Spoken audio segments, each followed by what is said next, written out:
Shalom, it's me, Baht Of Zion, and today I'm coming to you with a full analysis of ungodly children being exposed. Okay, now family, before we get into our full analysis, we are definitely going to view a clip of a mother having an issue, disagreement, tantrum amongst or with her own Yaladim. Okay, and after we go through this analysis, family, I too am going to share a little bit of my own personal experience dealing with ungodly children. Y14, count me in.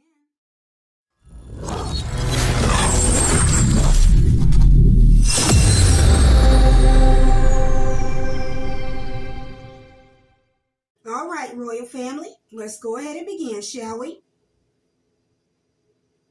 My daughters beat me up, put my hair out, bite on me, scratch me up, almost send me to jail. I'm in a juvenile court all the time. Got children's services cases open all the time. Only thing I do is fight.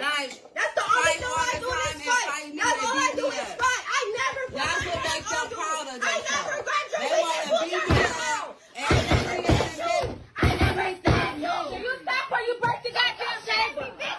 Don't go hell. Don't go shit at me. I don't give a fuck about it. Stop. Don't shit at me. Bro, you crazy because I'm fucking you. You ain't gonna do shit to me. No, I don't care. Thank you. But you ain't just say shit. What she do? I just told, girl, get off my nails.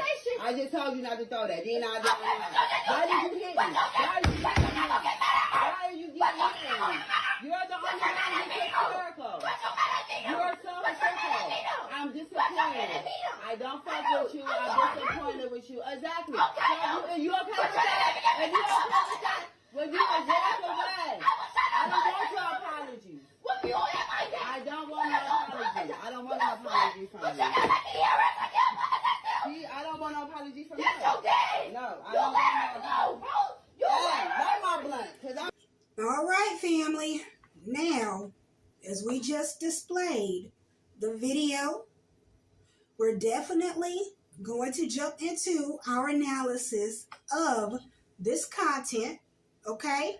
Now, y'all, bear with me and please understand that it is not a sensitive topic to speak about, okay? But I'm definitely going to bring it in all honesty and truth according to the Torah from the Most High, Yahweh.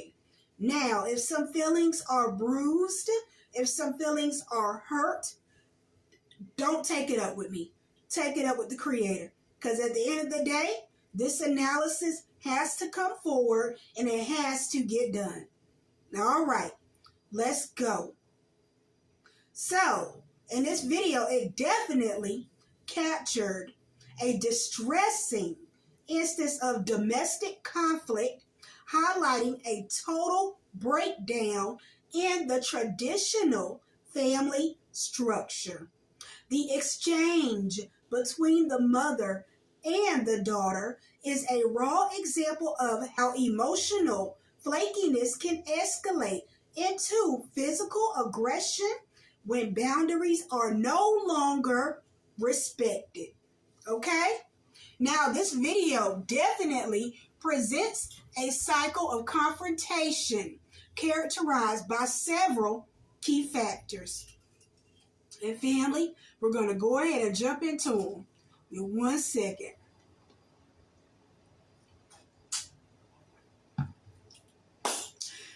All right, royal family, let's go. Our first characteristic is going to be verbal escalation. The mother begins by listing physical abuses that she has endured: hair pulling, biting, and scratching. Now, if you pay attention to this content in full depth, you'll immediately see where the daughter counters her with, all I do is fight, framing her aggression as a defensive defensive, or justifiable identity rather than a behavioral issue. Okay? Second characteristic displayed in that video is going to be physical aggression. Throughout the clip, the daughter is seen hitting, pushing, and throwing objects such as the pizza box and the cup, demonstrating a lack of impulse control and a complete disregard for her mother's personal space. As you noted, you seen the daughter doing like this repetitively, right? Okay. Now, the third thing that you notice is the power struggle. Now, parents, pay very close attention to what I'm about to say, okay? This goes for both mothers and fathers within this situation. The daughter repeatedly shouts that she is disappointed in her mother, effectively flipping the parent-child script, okay? By claiming, Slika, the moral high ground through her disappointment, she attempts to justify her lack of respect in her aggressive outbursts. Now, we're going to move this whole content into a modern society and the right to express, which a lot of you Yaladim got it messed up, okay? Now, I know in my childhood, and some of you parents who may be around 1980s or things like that, 1970s or whatever the case may be, you already know our daggone teeth would have been knocked down our throats, okay? If we came at any of our parents like that. But within this modern day society, they have it all jacked up where these children think they have a little bit more authority over the parent and that they can tell the parent what to do and the parent is supposed to be okay with that. No, we ain't going there. But what we are about to address is how y'all messed up rights to express how you feel got you in situations like this where y'all looking like y'all ain't got no daggone home training or no common sense or respect for authority. Now, when it comes to the modern social structure in the digital culture, it has significantly altered how children perceive their voice within the household. Now, we are not saying as parents that you children do not have a voice. That's not what we're saying. What we are saying, the way that you choose to use your voice and display your voice is where you decide to come out of the children's teenage area into a grown adult area where you should not be.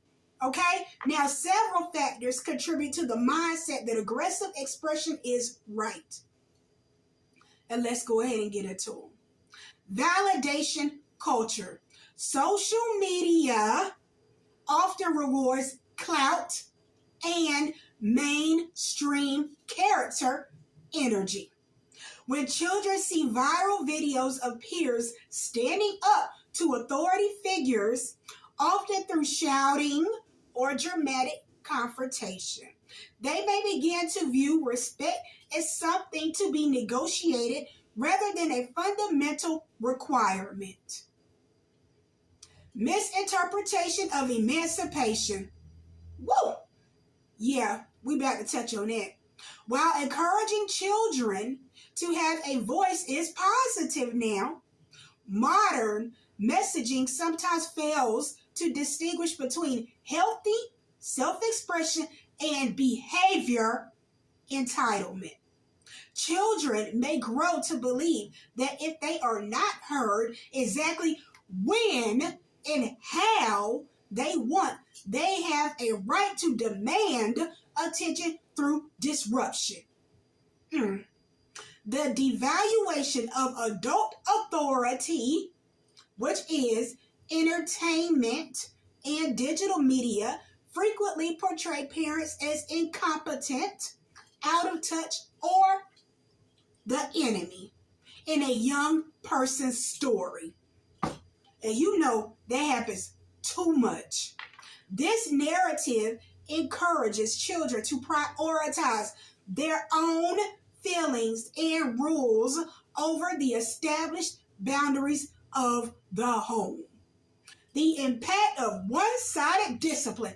Yeah, because now we got to go ahead and get into this one-sided discipline so y'all can understand that sometimes it is not always about how that parent is raising up that child. Sometimes it also includes the lack of discipline from the other parent as well that is being shown to that child or being taught to that child, okay, that gets your child to react like this. Let's go. This video also highlights the strain placed on a household when discipline is one-sided.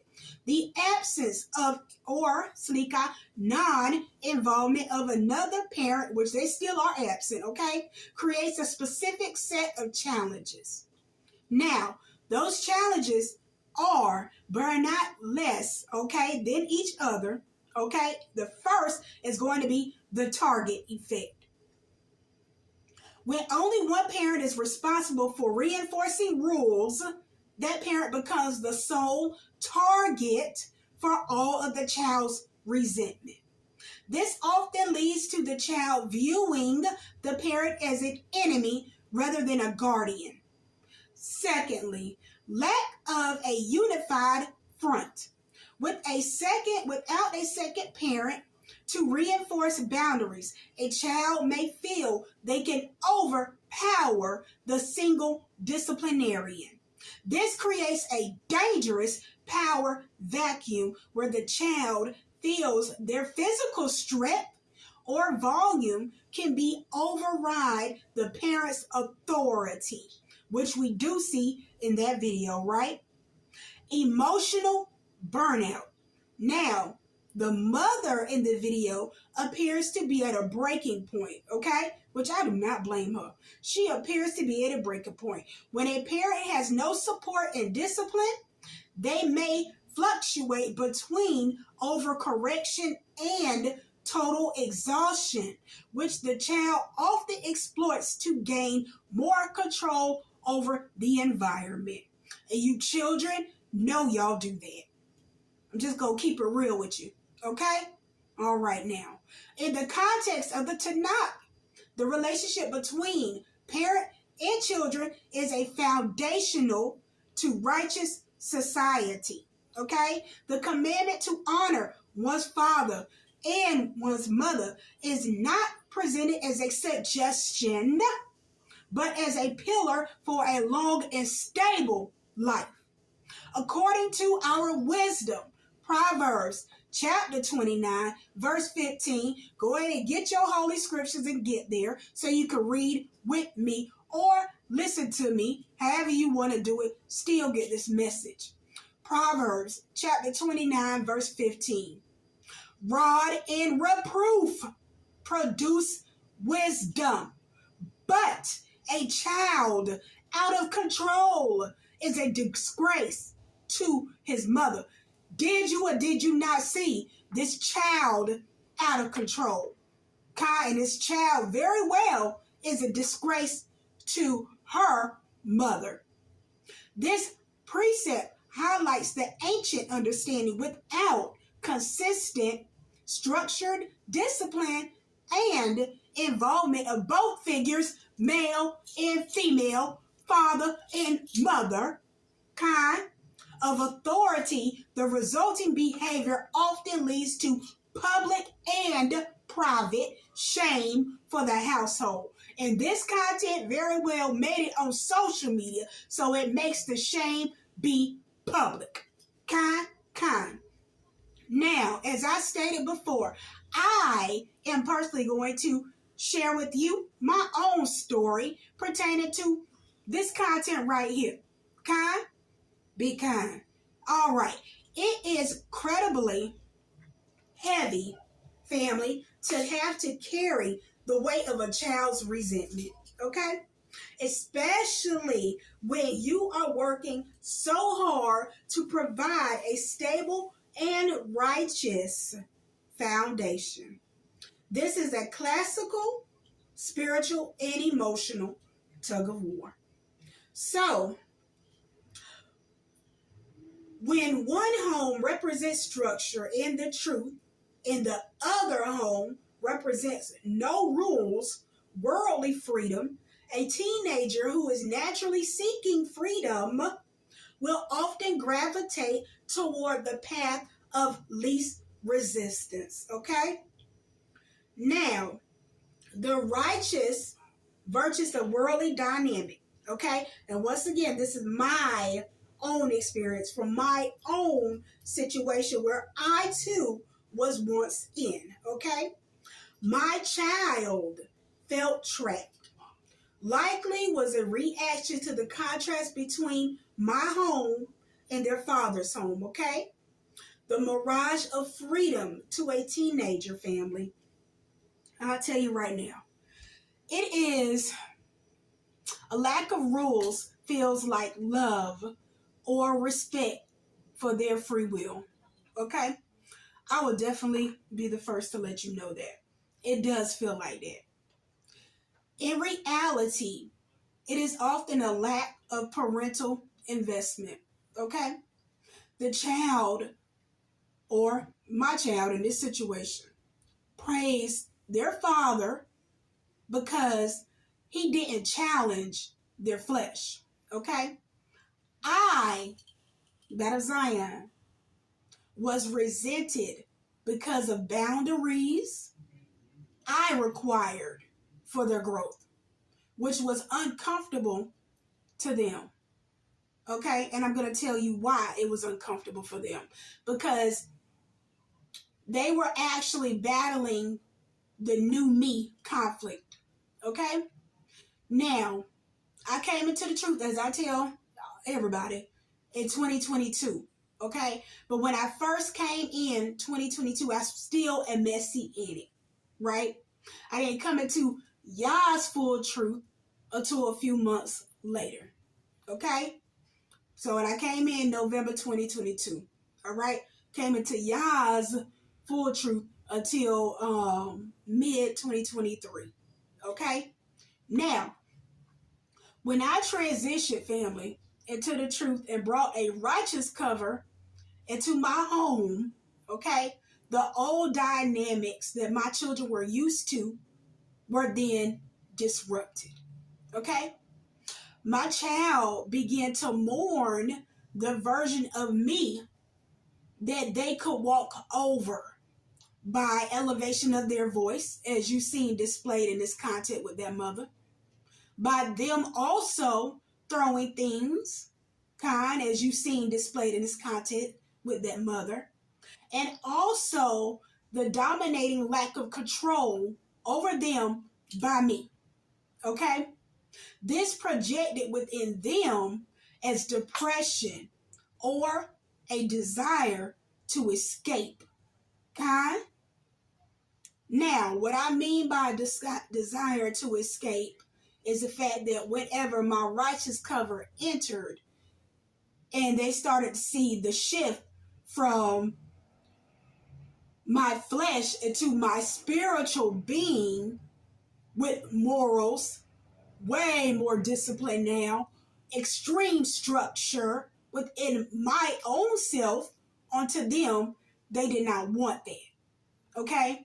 Now, it has also been a situation where my child has voiced to me that, hey, they don't like the new me, and they use the anger that they felt then before as a fuel to stay mad at the new me because they don't want to accept the new me in this truth walk, okay? Now, modern society's role in teenage defiance is this. Modern culture provides a manual, believe it or not, family, for children in these type of situations, teaching them exactly how to manipulate parental authority. And I will be the first to tell you on my podcast that that is exactly what my children were doing, manipulating my authority, okay? They weaponize mental health. Now, I know some of you may be like, well, Baht of Zion, how did they do that? How? I don't understand. Please break it down. I'm going to break it down to you, okay? It's like this. While depression, yes, is definitely a serious matter, modern society teaches children to use the terms such as depressed or trapped, specifically to dismantle parental rules. Okay? They are taught that any restriction on their desires is an attack on their mental well-being. Okay? Now, I have been threatened with the whole emancipation threat. Yes, I have. I definitely have, okay? Now, society definitely also empowers children to believe they are peers to their parents. Now, like I said, I am a 1980s baby. I would never think that I am a peer to my parent, okay? Because I know very well that my parent is to rule over me. But society got it so messed up where they make y'all daggone teenagers think that y'all are peers, y'all are friends, y'all are in the buddy system with your parent, when in fact you are not. You are not. You have a place within society and you have a place within the Torah, okay? And your place is to be obedient and to listen to your parent. That is your place. And if you can't get a place, well, Yahweh has a place for you.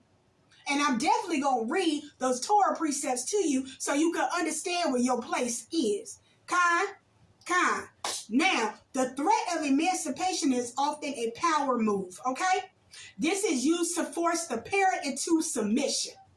I'm being very honest with you. So don't think that I'm up here just talking out the side of my neck. No, I'm being honest with you parents out here nowadays. Okay? Those of you who trying to figure out why your child is acting like this and talking about emancipation and all this other type of BS, okay? It's because they're using a power move against you. I want to make sure you parents don't fall victim to that mess. I want you parents to open up your eyes and realize that this is a game that they are using. Because once again, when your children become to a point where they get 18 and older and they are on their own, do you or do you not understand they still going to try to come back to you needing your daggone help? Okay? Now, what I will tell you, when they do that, that is them trying to feed off of you because they want to feed off of that kindness, that daggone weakness that you may have within yourself to help them out. But it's only to help them because they need your help to get them over a daggone milestone where they should have listened to you when they were underneath your daggone roof. Okay? And I want you parents to stop falling for it. I had to stop falling for it. But let's continue. The burden of one-sided discipline. Okay? Now, one-sided discipline, baby. Woo! It is a profound struggle when the other parent does not involve themselves in the heavy lifting of discipline. Which gets you the good cop, bad cop trap. Now, I know some of y'all parents like, good cop, bad cop. Yeah, girl, I've been there. Oh, yeah, Coach. I've been there. You right. I know you've been there, because why? I've been there too. And I'm going to tell you how messed up it was for me. Now, I had to sit here and call my kids' dad to come and whoop their butts, okay? I had to do that, right? Whenever he come to whoop their butts, all he do is sit down and, you shouldn't disrespect your mother. You shouldn't talk to her like that. You shouldn't do this, that, and third. No, sir. Go get that belt right over there and whoop that butt. Go get the belt and whoop that butt. You know what I'm saying? Now, my baby daddy didn't want to do that. You know, let me tell you what he did do, okay? Once again, good cop, bad cop, right? He stood in the room and watched me whoop the y'all of them. Okay? And then go say, if I wanted to, you know, I could report you to DSS because the belt that you used, it had them little circle things on it, and that's a little piece of metal. Nigga, what? Do your job. Do your job so I ain't got to do your job. So I can stop taking the heat for every single thing. You know what I'm saying? But I'm going to go ahead and break this down to you. This good cop, bad cop thing. by remaining passive, the father, and some of you, it might be you mothers out there being passive as well. Wherever the shoe fit, put it on, take the daggone milk, and understand and get this daggone medicine, okay? Medicine ain't never helped good going down the throat, but it always heals, okay? Let's go. Now, the father defaults to the good cop, okay? Leaving me, once again, bad cop as the enforcer, okay? All right, which creates a lopsided view where I, family, am the source of my child's frustration, and the father, him, is the refuge. Okay? All right, now, when there is a lack of unified cover. Now, even though I got my righteous cover now, hallelujah, you know what I'm saying? Hallelujah, hallelujah, Slika. Right? Their biological Slika father's lack of cooperation, as in raising up the children the way you're supposed to, right? Creates a crack in the foundation that my children are currently slipping through. Okay? Truth be told, I'm going to be honest with you. All right. Now, if you pay attention, family, to the Tanakh, it displays that rebelliousness in a child is often a test of the parent's endurance in this truth. Okay? Now, if you go ahead and jump to Proverbs chapter 13, verse 24, I'm going to read that and we're going to get into this precept, okay? To go further along with our content for today. Now, family, don't just take this as content, right, just for today. I really seriously pray that you all take this lecture, content creation, whatever, as truth to hold on to help you either better discipline your Yaladim while they're under your care in your home, or help you to understand where the dynamic is coming from, where the head of household failureship may be, where the lack of discipline may come from, whichever parent it may be. And I want you to honestly hone into that, understand it, absorb it, and make a change in your life, okay? Wherever you see that change needs to be had and done, okay? But make sure whatever you do is according to the Torah and all righteousness, okay? All right, now, without further ado, our wisdom, Proverbs chapter 13, verse 24. And if you haven't done so, go share, like, subscribe. Baht Of Zion got wisdom for everybody in every area, okay? Whether it's UK, whatever, Russia, you want to hear me talk. Go get it. You know what I'm saying? Like, share, subscribe. Send this to somebody who need it. Because at one point I needed it and I didn't get it until after I came into the truth, serving Yah only. But I'm grateful and honored that Yah chose me as a servant to get this message, and also Yahweh take those whoopings that he lashed out on me to get me right. God? All right. Let's go. Proverbs chapter 13, verse 24. Woo! And it goes like this. He who spares the rod, I know y'all heard it before, hates his son. Whoa. But he who loves him disciplines him early. All right, family, I'm going to run that back. He who spares the rod hates his son, but he who loves him disciplines him early. Now, family, in my household, okay, the rod wasn't just physical discipline, okay? It was the standard of truth that I set out according to Yahweh's Torah, okay? Because I love my children, right? I could not give them what they wanted, which is the messed up perceived notation of freedom that they wanted, because that freedom ultimately leads to destruction. Okay? I cannot give my kids that at all. Now, the hard pill to swallow for my y'all and them, and maybe some of you y'all and them who may be watching this is that your resentment, or my children's resentment of me, is actually a sign that my boundaries, family, were working. And those boundaries were challenging their worldly desires. And my children, family, believe it or not, were pushing back. Okay? But I had to quickly understand they weren't pushing back against me. They were actually pushing back against Yahweh. Okay? They were pushing it back against Yahweh. Because you got to remember, when you are a parent, right, not born into the truth, not really aligning yourself with the truth as soon as you come into the truth, right?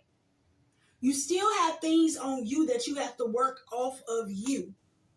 And your child has to see that change, right?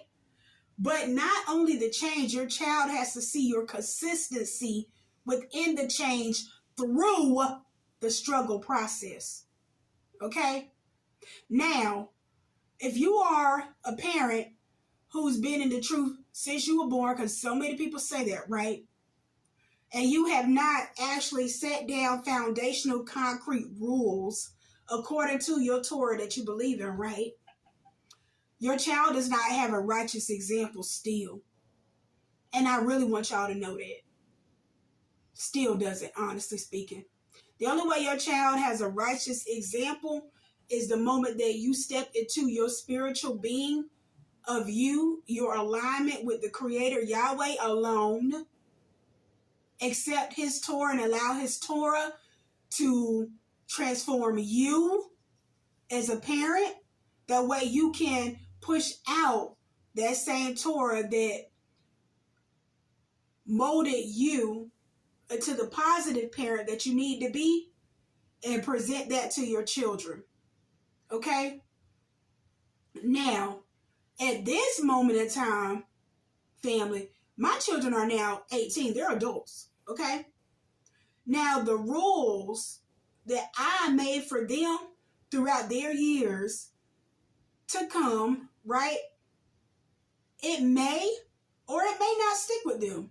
I'm being very, very serious. It may or it may not stick with them. Okay? But that would only be because they will either use the emotional standpoint of it as either a clutch, right? For times of withdrawal and blame. Or it will be a tool for their growth to move forward, as I have done within this truth walk. Whether it be with my children by my side or not. That's honestly how the cookie crumbles, y'all. Okay? Either way it go, I'm always going to stand on the side of the Creator. Okay? And a lot of parents, they seem to forget the fact that El Elyon, Yahweh, the Most High, Elohim, Yah, created those same little beings that you cherish so much over Him. Okay? You should never, ever, ever put yourself in a position where you have too much praise, comfort, worship, submittance to the creation over the Creator. You can't do that. Because I'm going to be honest with you.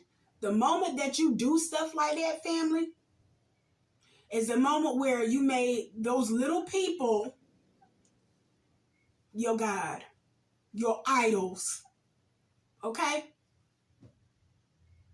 I'm being very, very serious with you. And whenever you do that, family, Yahweh definitely will use them to destroy and break you. Okay? So that you can ultimately stop doing it. And so that you, as a parent, can come to him. Okay? Now, the moral of this video right here is a simple fact that as a parent, raising ungodly children, who have not yet accepted the truth walk, or who have not yet accepted their truth parent on their walk, is this. Exodus 21 verse 15. Let's go ahead and get into that. Okay, and there's a couple of more Torah laws after this that I need you Yaladim to pay attention to. All right, Exodus 21 verse 15 from the Torah. And it states, he who strikes his father and his mother shall be put to death. Okay? Now, as you seen that young girl, teenager, right? I don't know how old she is, but she a big one. Okay? We're going to say teen. So she is someone who knows right from wrong, right? Put a hand on her mother. Okay? You heard how the mother said, you pull my hair out. You do this. You pinch me. You bite me. You scratch me. Okay? She said all that in the beginning of this film. Okay? According to the Torah, both of her kids are to be put to death. Okay? And I know some of you may be like, Baht of Zion, that's too drastic. Put them to death? When I say put them to death, that's something that you can do, whenever we don't have no rules where we are right now, right? Right. But put them to death right now, separate yourself. We're supposed to separate ourselves from the wicked. Okay? Cast out the wickedness from amongst you.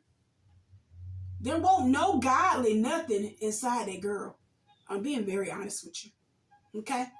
If the mother is displaying disciplinary actions, if the mother is raising up the child, in this case, the best way that she sees fit, with having rules that aren't too hard for the Yaladim to bear, okay? And the child is being very much defiant, the child needs to go. Okay? Now, I made a content reel like this before on my 3 minutes with Baht of Zion. Go check that playlist out. Where I stated if you got unruly teens, send them to their other parent. Okay? I meant that for a reason. Not because of based off of what this mother's going through, but because I lived what this mother is going through.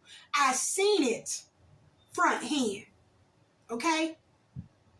Coming into the truth, I know what peace looks like front hand. And I will not give up my peace for nobody. Okay? Point blank. My peace is from Yahweh. Okay? I've been at peace for the past 2 years. 2 years and a half. We're in 2026. Okay? I know what that look like.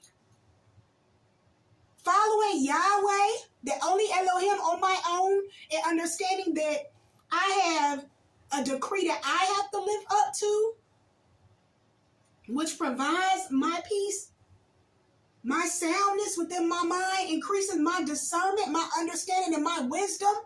Do you think I'm going to allow either one of my Yaladim to put me back in a state where, oh my goodness, oh. And no, I'm not saying I was ever afraid of my Yaladim. That's not what I'm saying. What I am saying is that I will not ever allow myself to be stressed out the way this mother is over a child that don't want to listen to me, or a child that think they're going, at me. No. No, I'm going to say, since you want to go, go. Go. Okay? To more back up what I'm saying. Exodus chapter 21, same chapter, verse 17. So come on down, okay? It says, he who insults his father or mother shall be put to death. Okay? Okay. Insult. You heard this child call her mama a B. You heard this child calling the other person who was recording a B.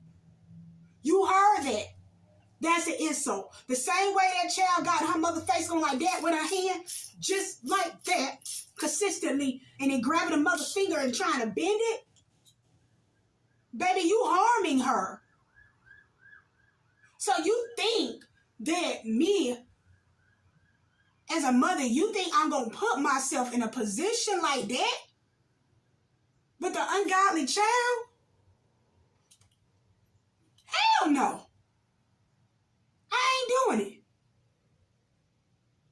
So this is a message for you mother on this content right here. In order to get help, baby, you don't need to be worried about DSS coming over there with all them daggone cases that you say you keep having open, because apparently DSS ain't doing that for you. The only way to get help, the help that you actually need, is from the Creator, Yahweh, alone. Okay? Because if you really look at it, y'all stuck in religion, over here praying to false gods who ain't got no salvation within them because they could not save themselves once again. Y'all consistently praying in a dead man's name, in a hollow image name, in a golden calf name, and you still inside of the same situations. The salvation is when you decide to open up your Tanakh.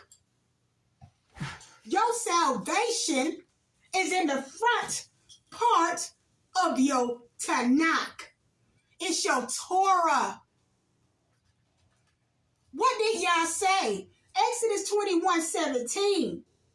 He who insults his father or his mother shall be put to death. That's your salvation. Now, let's get a little more spicy with it. Leviticus 20 verse 9. Still in your Torah. You see how I'm going through the Torah telling you parents what not to accept? While daggone NT tell you to love everybody, slap the daggone cheek, turn the other, let them slap the other. Y'all said, hell no. He ain't dealing with none of that. He got something for you mothers. He got something for you fathers. And he got something today for you Yaladim. You defiant Yaladim. You ungodly Yaladim who got unclean spirits within you. Leviticus 20 verse 9. If anyone insults his father or his mother, he shall be put to death. He has insulted his father and his mother. His blood guilt is upon him. Baby, the blood guilt is not upon your parent. It don't go, oh, when my child turned 18, now they got this to understand, and they all their sins and stuff catch up to them then. No, your child look like they very much 13 from what I see. 13, 14, 15, somewhere in there. Baby, as soon as they insult you, which she did do, her blood guilt is on her. How old is it for the puberty stuff? Some of these children getting the puberty stuff about 9, 10. If she done had her daggone flowers, that blood guilt is on her. Insult, disrespect, defiance, lifting your hands to strike your parent. will not be played with. It will not be acceptable according to the Most High Yahweh. It's not. Furthermore, Deuteronomy chapter 21, verse 18-21 tells you, and here we get there. Deuteronomy chapter 21, verse 18-21. If a man has a wayward or defiant son, and just because it says son, family, that means daughter too. So don't be out here trying to act slow. Okay? It's both genders. Who does not heed his father or mother and does not obey them, even after they discipline him, his father and his mother shall take hold to him and bring him out to the elders of the town at the public place of his community. They shall say to the elders of his town, this son of ours is disloyal and defiant. He does not heed us. He is a glutton and a drunkard. Thereupon the men of his town shall stone him to death. Thus you will sweep out evil from your midst. All Israel will hear and be afraid. Did I not tell you? In order to sweep out evil from your midst, you have to give up that defiant child. Yah specifically told you that again, but in Deuteronomy chapter 21. Okay? Now, royal family, to conclude this video, I will tell you this, okay? Just coming into the truth, right? 2022 November. I did not have an elder who was in the truth to turn to, who had the same beliefs in serving Yahweh alone as I do. Okay? I didn't have it. So, what I did, royal family, I gave my children back to the Creator. Okay? And he currently, to this day, family, is disciplining my children according to his decree. Okay? No, my children ain't dead. Okay? They're not. But they are very well getting disciplined. I promise you that. Okay? So, family, let Yahweh bear witness to you, and you bear witness to his fulfillment of his Torah. Okay? That he is definitely carrying out before your eyes on this day. And if it may not be this day, it might have been previous months or years ago. Okay? Let that bear witness for you. That his words will not come out and come back void. Shalom, Barakai.